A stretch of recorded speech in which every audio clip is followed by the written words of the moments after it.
Bonjour à tous, c'est le Dr Walid Nekidem et aujourd'hui on va parler du Nutri-Score. Pour ça j'ai une petite boîte de Choc-A-Pic, bon je vous préviens je fais pas la pub, mais voyez ici le Nutri-Score est sur la lettre A, c'est la meilleure note.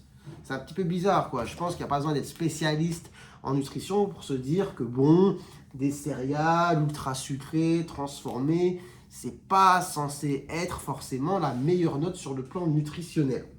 Cependant, qu'est-ce que ça vaut justement le Nutri-Score? Qu'est-ce qu'il y a de bon dedans? Qu'est-ce qu'il y a de mauvais? Quoi en penser? Et bien c'est pour ça que je fais cette vidéo, on va essayer un petit peu de décrypter. Alors on va commencer par pas trop cracher dans la soupe et essayer de voir ce qu'il y a de positif dans le Nutri-Score. Bon déjà, c'est une échelle assez simple à comprendre, 5 lettres, A à E, qui permet un petit peu de noter les aliments. Donc si c'est la lettre A, on se dit bon c'est plutôt pas mal.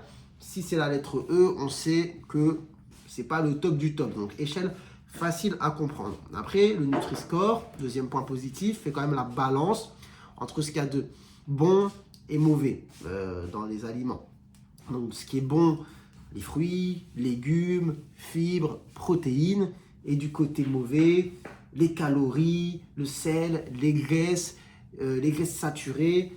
Voilà. Et ça permet un petit peu de faire la balance. Donc, pourquoi je fais d'ailleurs cette vidéo? J'ai vu une séquence sur RTL qui était intéressante.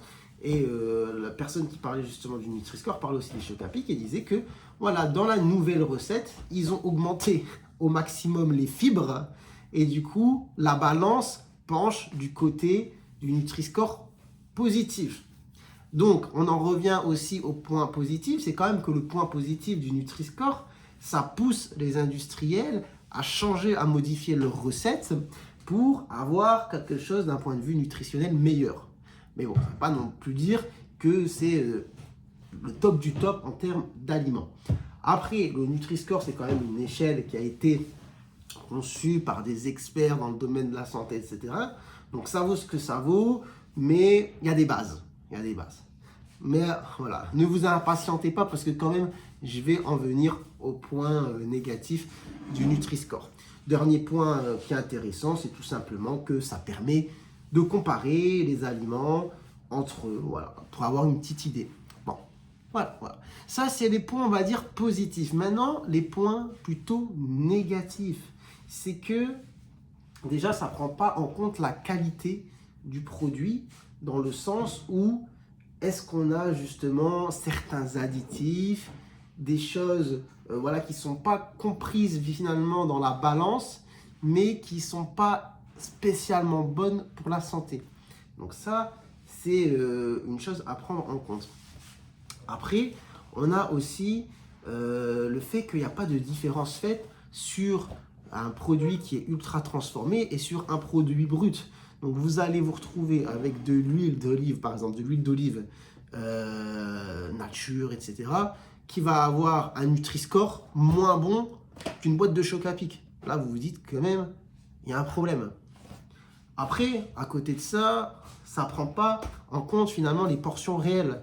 C'est-à-dire que le Nutri-Score, il est basé sur des portions de 100 grammes ou de 100 millilitres. Mais la question, c'est que quand vous mangez vos Choc-A-Pic, est-ce que vous prenez 100 grammes de Choc-A-Pic ou est-ce que vous prenez un bol où vous avez mis quasiment la moitié du paquet?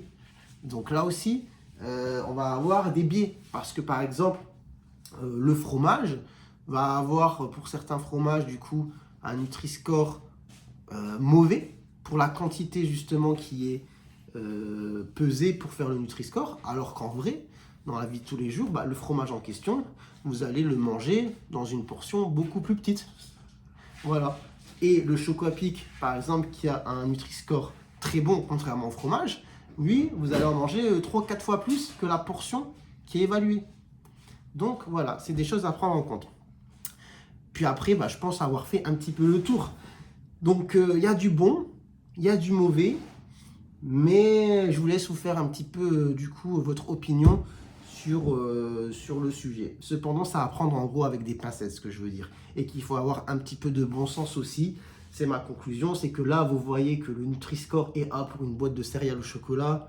Bon, il n'y a pas besoin d'être, comme je l'ai dit, nutritionniste pour comprendre que on ne met pas forcément ce type d'aliment en haut de la pyramide des meilleurs aliments pour la santé. Vous voyez ce que je veux dire, d'accord? Enfin bref, j'espère que vous aurez appris des choses. Si c'est le cas, n'hésitez pas à vous abonner, à liker la vidéo. Et sur ce, je vous dis prenez soin de vous, prenez soin de votre santé. À très bientôt, je l'espère, pour de nouvelles vidéos. Ciao, ciao.